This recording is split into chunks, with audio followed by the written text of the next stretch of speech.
prazer estar aqui com vocês. Eu me chamo Alex Paiva, sou o Head da Lego Education aqui na Tecnologia Educacional. E nesse fim de tarde aí, a gente vai ter uma conversa muito legal com um participante aí que vem de longe para falar com a gente sobre o ensino da robótica no ensino superior e técnico, que é o nosso amigo Chris Rogers. Ele é professor da Universidade de Tufts, nos Estados Unidos. Também é conselheiro do Centro de Educação, Extensão e Engenharia. E também é um professor adjunto no Departamento de Educação da própria Tufts, né? O Chris, ele conseguiu seu doutorado aí, né, seu PhD em Engenharia Mecânica pela Universidade de Stanford. Quem conhece a Universidade de Stanford sabe que é a melhor universidade do mundo, né, a mais bem qualificada. Ele trabalhou lá com o professor John Eaton, onde ele fez a tese no movimento de partículas em fluxo de camada limite, um tema complexo, né? E depois disso ele já ingressou no Departamento de Engenharia Mecânica da Tufts, né, School of Engineering, em 1989, e lá ele exerceu um forte compromisso com o ensino, teve essa conexão, né, com a educação, explorando uma série de novas direções, incluindo aí o ensino da robótica, e principalmente a robótica ligada às peças Lego Education, e também no ensino e fabricação da construção de instrumentos musicais. Então, até agora, o Chris teve uma carreira bem interessante. Então, antes de chamar o Chris e agradecer, para quem está preocupado aí que a palestra vai ser em inglês, a gente tem a opção ali embaixo no Zoom de um globo, tá? Quem está em inglês está escrito Interpretation e quem está em português está escrito Interpretação. O pessoal vai colocar aí no chat as instruções, mas se vocês quiserem ouvir a palestra direto do Chris em inglês, vocês colocam na opção inglês ou English, quem não está traduzido, o Zoom. E quem quiser escutar em português, coloca em português ou português. E a gente orienta que vocês deixem o áudio original como mute, né? Ou mudo ali, para que vocês consigam fazer essa mudança aí das línguas, tá? Se vocês estiverem no celular, tem que clicar no Done depois de tudo feito, das configurações feitas. Aí vocês vão poder ter esse canal aí perfeitamente na língua que vocês preferirem. Ok? Se alguém tiver alguma dúvida, pode perguntar no chat, a gente está respondendo ali. E vamos lá. So, Chris, thank you so much for being here. Cris, muito obrigado por estar aqui conosco. É um prazer ter você aqui conosco e muito obrigado. Obrigada a todos por estarem aqui. Alex, você pode compartilhar a minha tela comigo para que eu possa mostrar os slides, por favor? Senão eu vou ficar aqui fazendo careta, não? Só um minuto, a Mariana vai mostrar para nós. Enquanto isso está acontecendo, eu vou dizer que eu sou professor na Universidade de Tufts e eu gostaria de compartilhar algumas coisas que temos feito no que a gente chama de Lego Engineering para ensinar criatividade e autoconfiança para os alunos. Mas eu ainda não tenho permissão, né? Estou esperando a minha tela. Aqui está dizendo que eu não posso compartilhar a minha tela, ok? O sistema está dizendo que eu não posso compartilhar a minha tela, então alguém tem que compartilhar por mim, por favor. Só um minuto que estamos resolvendo.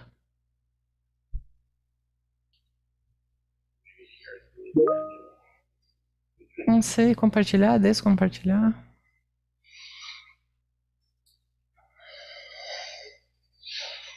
Ou eu posso compartilhar daqui.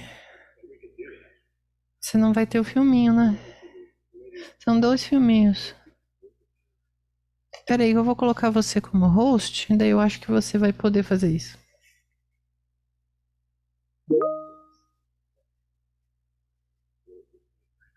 Pode tentar agora?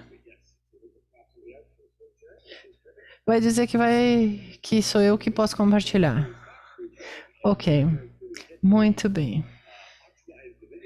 Eu vou otimizar aqui, vamos ver se funciona. Vocês estão vendo agora minha tela? Sim, muito bem. Muito bem.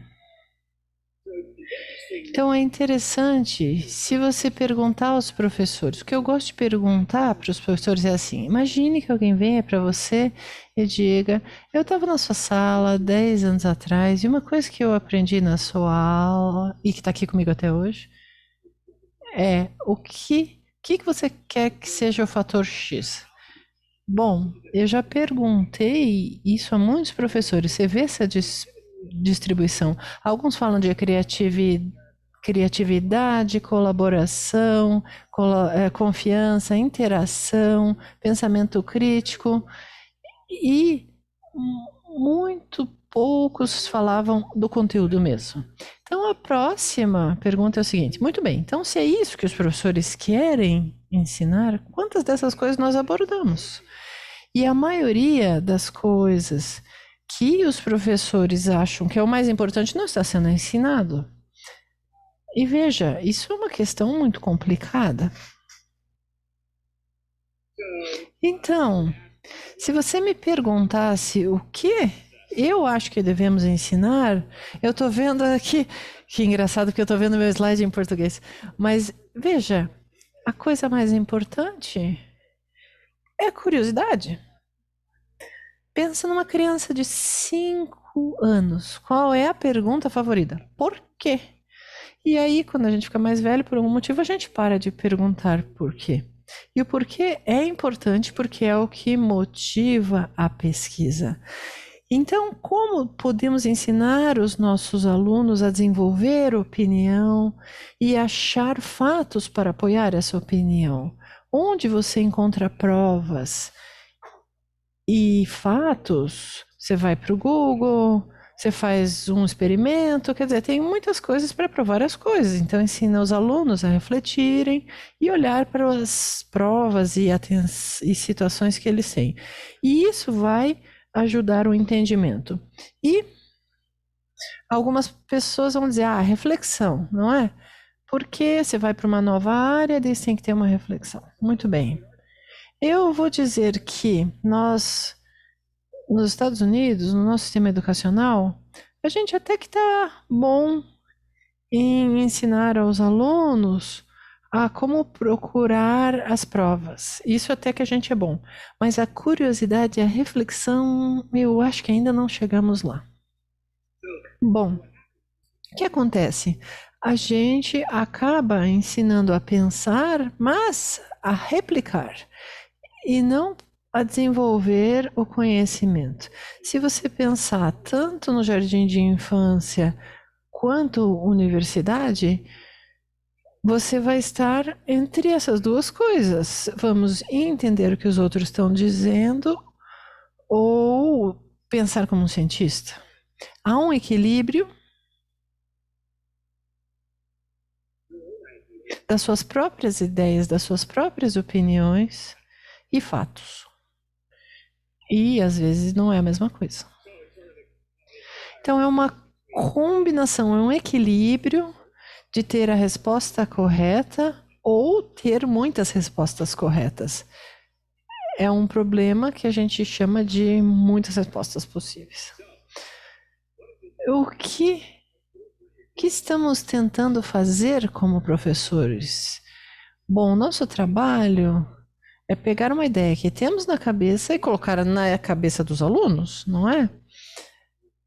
Então, você está lá explicando a história da eletricidade, Romeu e Julieta, forças em movimento, e você quer que essas histórias entrem na cabeça dos alunos. Como fazemos isso? A gente pode contar uma história, como eu estou fazendo agora, que é o jeito mais popular. A gente pode mostrar uma história. Esse é um experimento famoso em física. Um professor de física vai trazer um pêndulo até a sua face e ele vai e volta, sem quebrar o nariz de ninguém. Espera-se, né? Que se der um impulso maior, vai quebrar o nariz de alguém. Ou nós ouvimos. E se você pensar nisso, se você tem filhos, ou sobrinhos, ou pessoas com quem se convive que são crianças, veja qual é a efetividade de falar uma coisa para uma criança e a criança vai embora e imediatamente ela entendeu. Como se comportar, ou não beber quando dirige, ou sei lá, qualquer outra coisa. Qual é a efetividade disso? Bom, a gente sabe que não é muito efetivo. Seria ótimo se a gente estivesse na mesma sala e ia pedir para vocês levantarem as mãos, né? E eu sei que todo mundo vai dizer que não é a maneira mais efetiva. Mas mesmo assim, as pessoas ainda fazem muito isso. Bom, então você tem que fazer o quê? Você tem que ouvir também as crianças, tem que ouvir também os jovens e mostrar com a prática. Esse equilíbrio que é importante. Então, estamos falando desse equilíbrio e você vai ter esse equilíbrio dos seus filhos, dos seus sobrinhos, das pessoas de convivência e também com seus alunos, porque não seria diferente. É o mesmo ser humano, não importa se está na sala de aula ou na rua. Então, como nós medimos o sucesso? Se a gente está falando da replicação do conhecimento, é uma coisa direta, a gente é bom disso. A gente testa, faz lição de casa e normalmente tem uma resposta correta que você espera. Mas, se eu quero ver a sua habilidade de criar conhecimento, daí já é um pouquinho mais difícil e é um dos motivos de não vermos isso tão frequentemente. Mas essa é uma daquelas habilidades do século XXI que os professores tanto esperam. Como que eu meço isso nas minhas aulas? É esse conceito que é o seguinte: se eu faço uma pergunta e todo mundo tem exatamente a mesma resposta, isso é escola. Eles estão tentando achar a resposta certa da cabeça do professor. Mas se eu tenho respostas diferentes, eu sei que estão pensando por si mesmos, estão comparando o que pensam com o seu vizinho, estão aprendendo muito uns com os outros e não tanto comigo.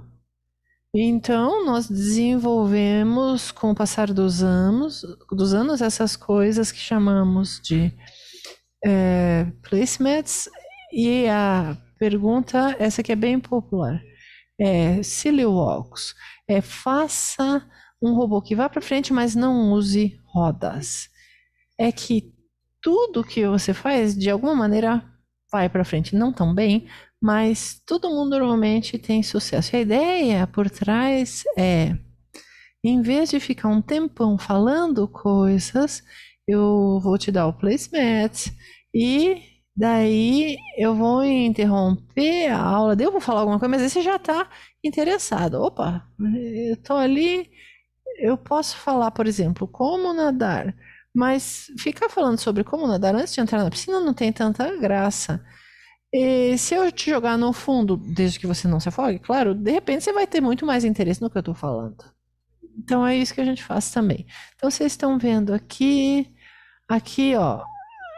Olha, isso aqui é um exemplo do filminho, das coisas que vocês podem fazer para que os alunos possam fazer um modelo, por exemplo. Alunos diferentes fazem de coisas diferentes. Alguns fazem de um jeito, outros fazem de outro, mas não faz diferença, são só diferentes maneiras de aprender e normalmente o resultado é bem bacana. Aqui está um exemplo do mesmo problema com um Lego mais antigo, esse é o NXT, 12, 13 anos atrás, alunos do ensino médio, acho que é bem antigo. Aqui são 43 formas de se mover para frente com o mesmo programa. Veja como você coloca as peças, pode mudar o comportamento do seu robô. E o código é tão simples que você nem precisa fazer programação no primeiro dia. Eu adoro isso aqui, porque alguns tentam tanto e não tem tanto sucesso. E outros tem um sucesso super legal e vão bem rápido. Então, na minha própria aula, que eu queria falar, é uma aula de universidade, tudo para engenheiro mecânico aqui, tá?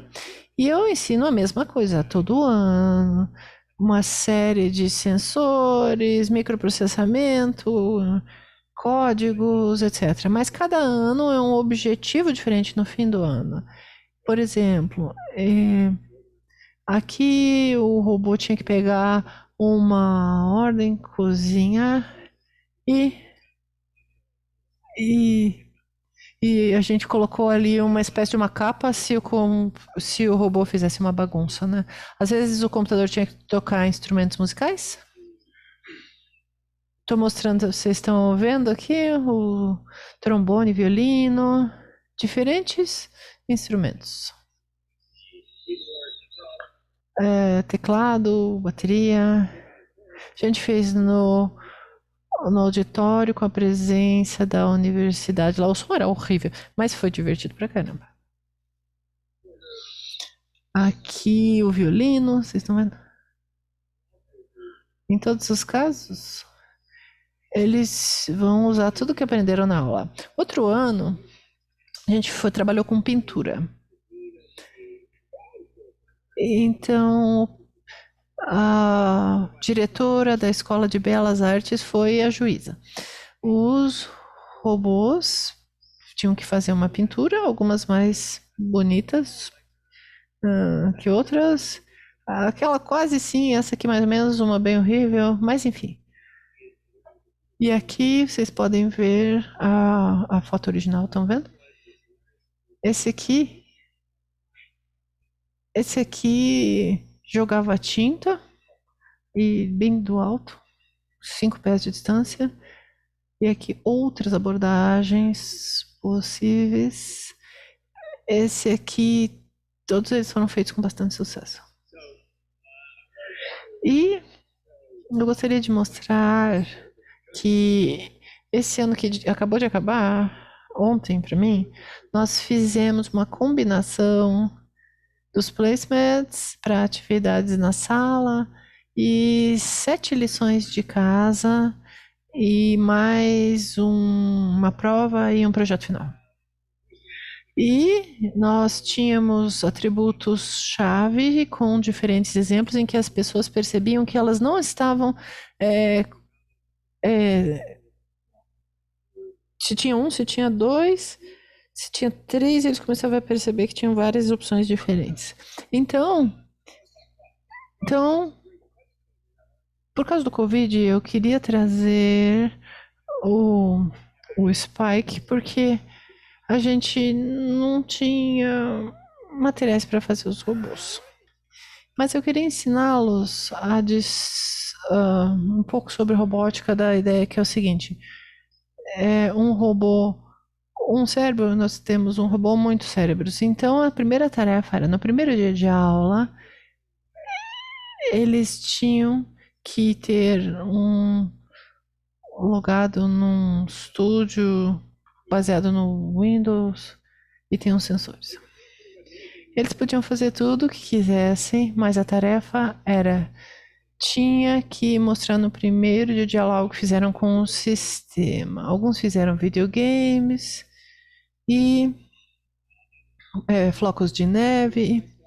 Algumas pessoas, enfim, resultado de jogo de futebol. E outros pegaram piadas e outros embaixo deram água para a planta quando necessário. Etch a Sketch é um jogo, você move o joystick, faz linhas, e o último, que tem o score de 133, é um jogo para um acelerômetro que a gente ia rodar.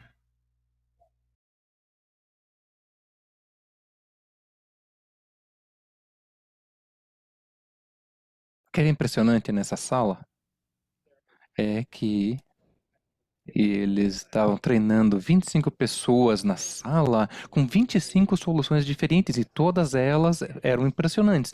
E vocês vão ver toda semana. E eu, na verdade, não peguei alguns, tá? Eu peguei alguns aleatórios para mostrar para vocês. Toda a sala fez um trabalho excelente que foi muito interessante de ver o que eles fizeram.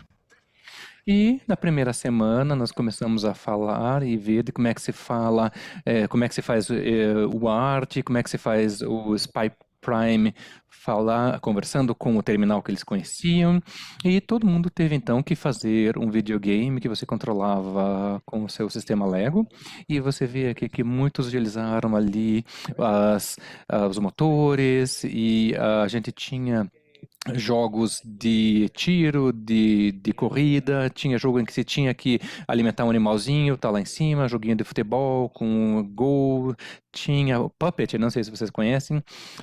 Tivemos muitos jogos diferentes.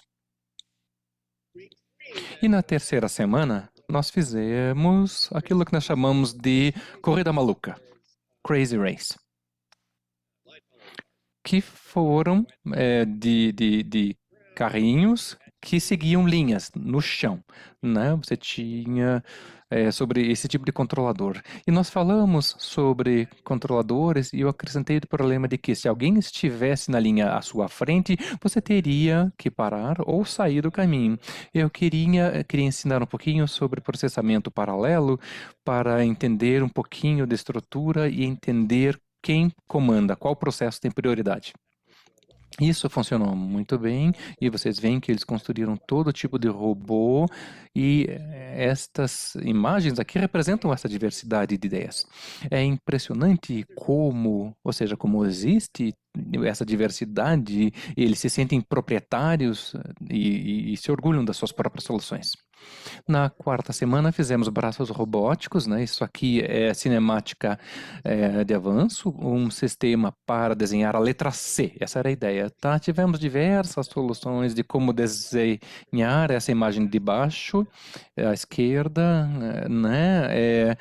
Que foi a mais rápida e acabou fazendo ali metade de uma esfera. Né?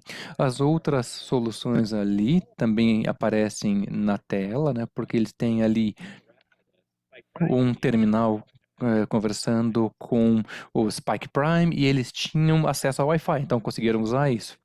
Outra coisa, gêmeos digitais, né? Para quem não conhece gêmeos digitais, são essa ideia de que eu movo uma coisa no mundo real e outra coisa se move também no mundo virtual e a mesma coisa inversamente. Então eles conseguiram criar os seus gêmeos digitais e você moveria o robô com as suas mãos e o virtual moveria também, ou ao contrário.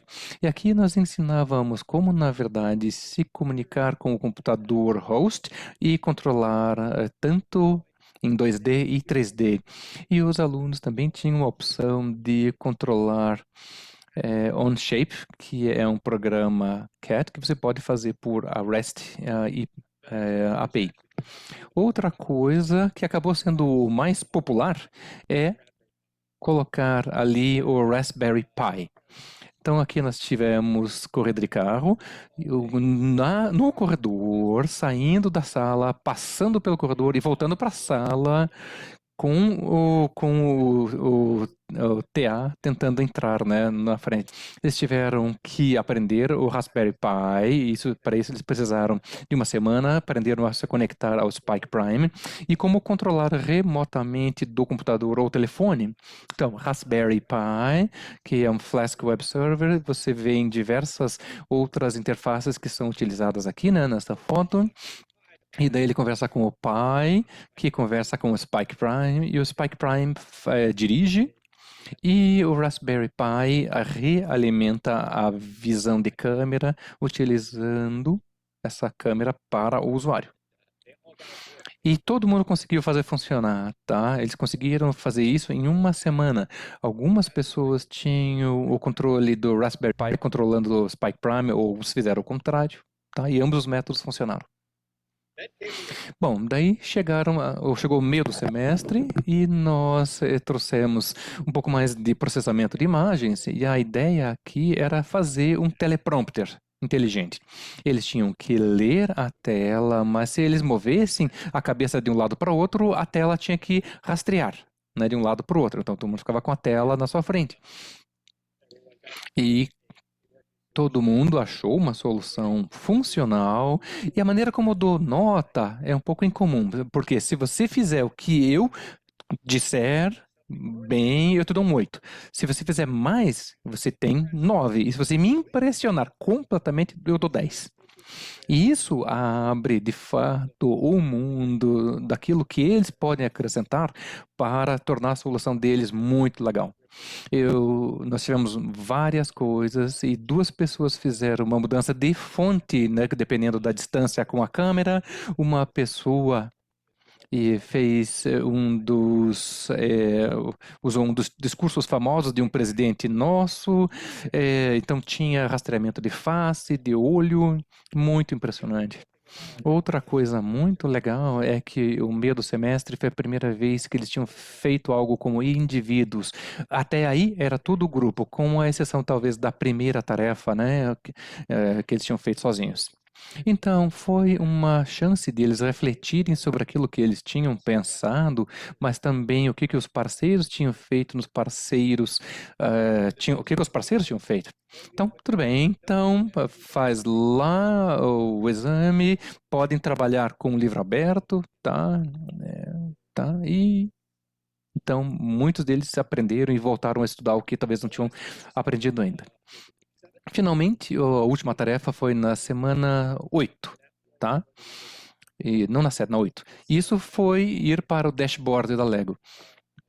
Isso aqui, pegar alguma coisa fora da web, algumas pessoas fizeram clima, outros fizeram horário, e o do meio, na verdade, é um microfone. E esse microfone capta a voz, manda para o Google Voice, que diz o que a pessoa disse, volta para o Spike Prime, e o Spike Prime fala para a tela o que mostrar em termos de temperatura, umidade e também a previsão do tempo para aquela cidade.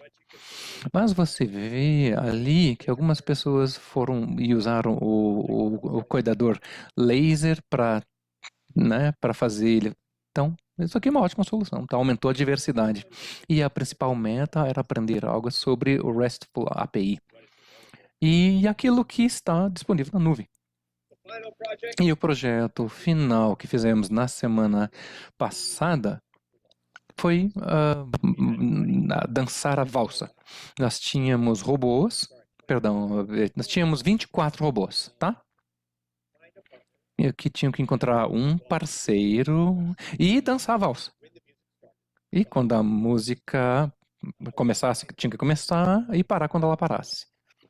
Tá? Dentro dessa linha branca ali. É claro, bom, mesmo com o Covid, eles podiam dançar uns com os outros.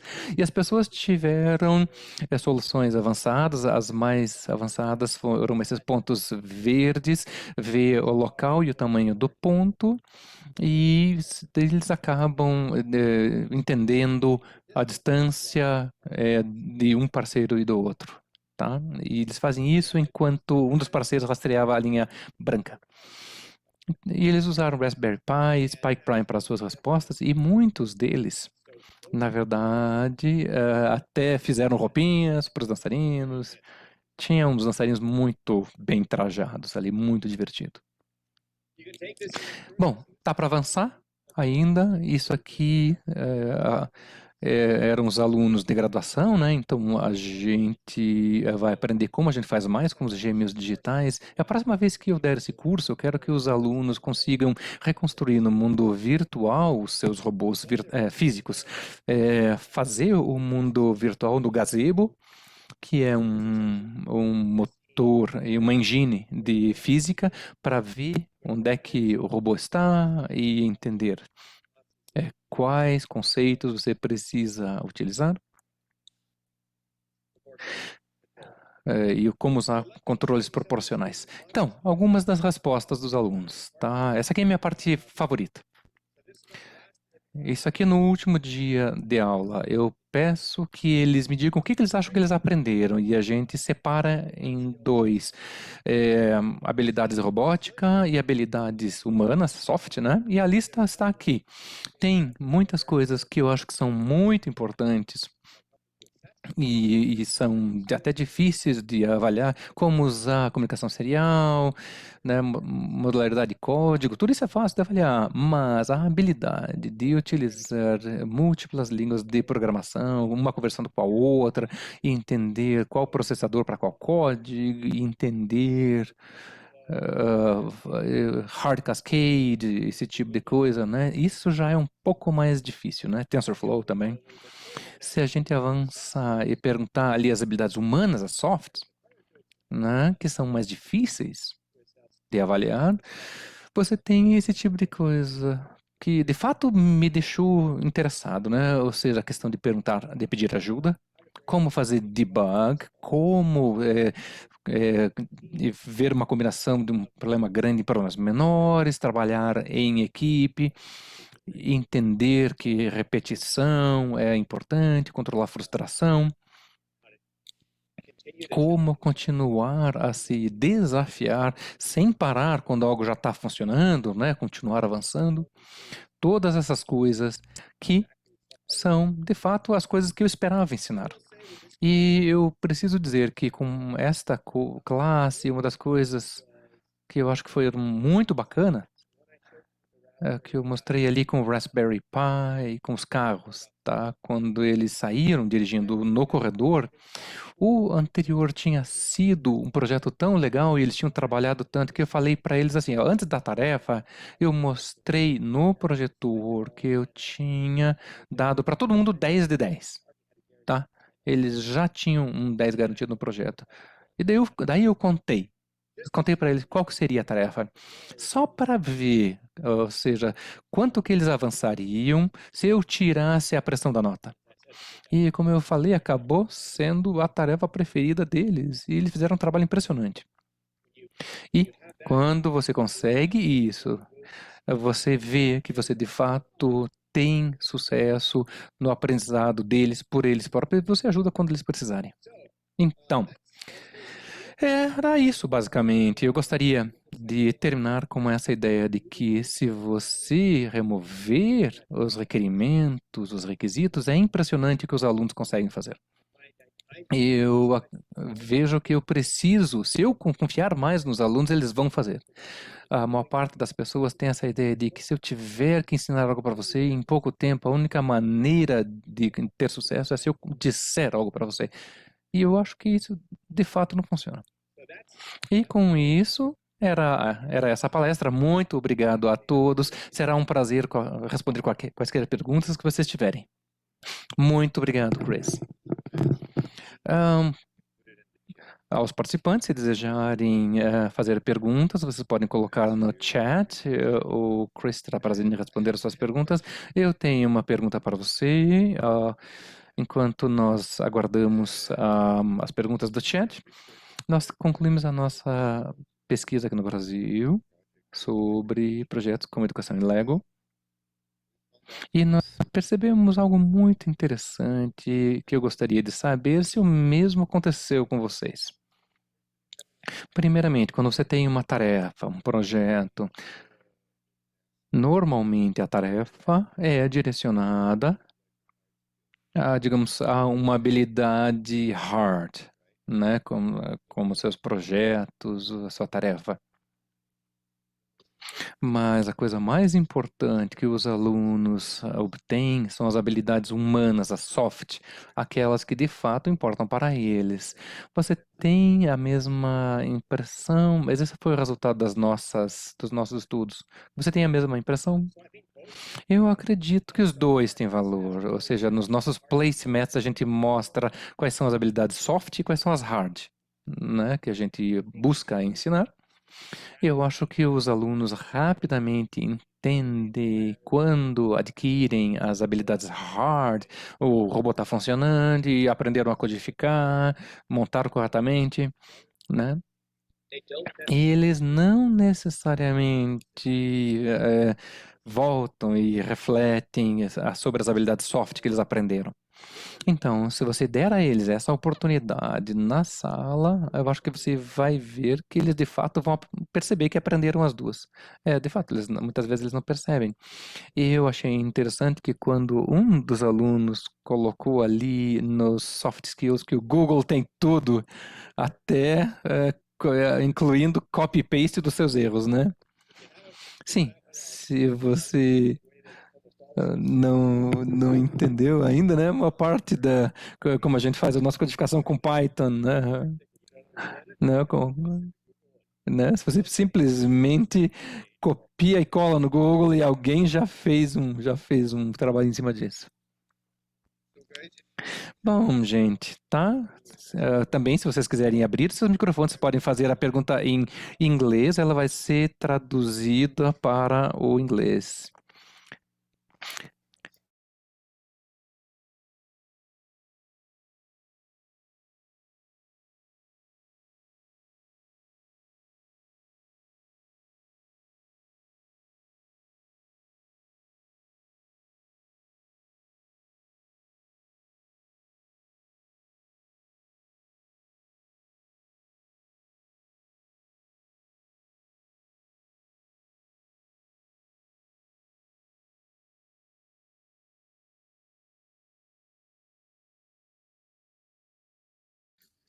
Então, 25 alunos por sala, veteranos e calouros, tudo feito em grupos de 2, com exceção do trabalho do meio do semestre, avaliação.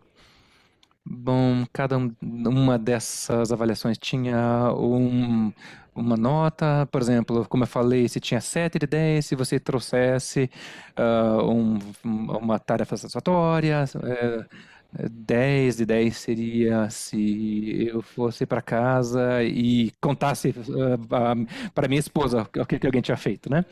Então, algum algumas vezes a gente usou até a avaliação pelo colega, alguns por autoavaliação também, mas de fato as notas não implicam, não importam tanto, eles vão se sair bem. Mas o importante é que eles desenvolvam um portfólio. Então, muito do nosso tempo é gasto utilizando e desenvolvendo o portfólio, né? O seu currículo. É isso que vai fazer a diferença quando eles procurarem um trabalho.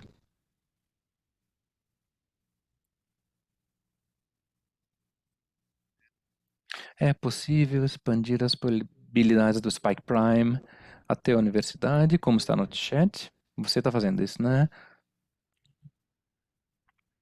Me impressionou saber que o engajamento dos alunos mais velhos também foi ampliado, mesmo que usando um brinquedo, né, entre aspas. E a pergunta, por fim, eles tiveram algum bloqueio inicial, ah, por acharem que era infantil, ou seja, um robô para crianças, ou eles não acharam infantil devido à sua proposta.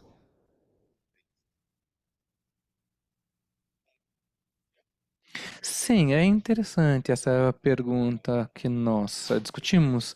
Nós percebemos que as crianças até aproximadamente 12, 13 anos adoram brincar com Lego, passando de 14 a 18. Essa é coisa de criança, só quero metal, né? Mas voltando para a universidade, parece que tá legal de volta, né? É legal de novo brincar com plástico. Eles adoraram, especialmente porque os Pine Prime tem todo tipo de cor, de peça colorida. E um dos comentários na nossa discussão final foi, e uma das perguntas, na verdade, é que eles acharam que eles sabiam fazer um robô de Lego, mas eles não sabiam necessariamente como fazer um robô a partir do zero, porque não sabiam onde é que estariam os controles do motor, na especificação de bateria, etc. Então, nós conversamos sobre isso, mas neste ano eu, na verdade, não avaliei essas tarefas. No passado, sim. E o motivo principal foi por causa do Covid, né? Se não fosse pelo Covid, a gente faria metade das aulas com Lego por causa a barreira de entrada é tão baixa, né, que todo aluno logo chega um robô que se move e a gente foca em muito da parte de inteligência artificial, codificação, como você quer que ele pense, mas a segunda metade da aula seria, da turma seria, vocês agora vão fazer os seus próprios Spike Primes, a gente daria um PyBoard ou, sei lá, uns Pickles, né? Como cérebro, e eles vão fazer o próprio PCB deles. A gente já fez isso no passado, tá? E dá muito certo, né? Fazer o seu próprio PCB dá muito certo, tá? Eles gostam muito. E daí eles podem, na verdade, sair e começam a usar seus próprios servos, motor stepper, microprocessador. E você tem ali são calouros e veteranos, é isso? Eles tinham alguma habilidade anterior, já sabiam Python? Sim. Sim. Então todos esses alunos já eram bem fluentes em, pelo menos Python, MATLAB, LabVIEW, né? Algumas das codificadores padrão muito bons em 3D, impressão 3D, CAT, né? Da engenharia mecânica, né?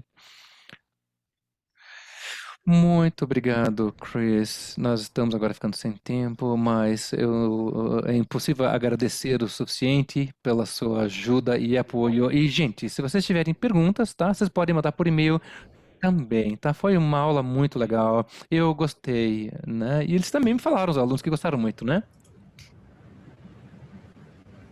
Eu vou deixar seu e-mail no chat depois.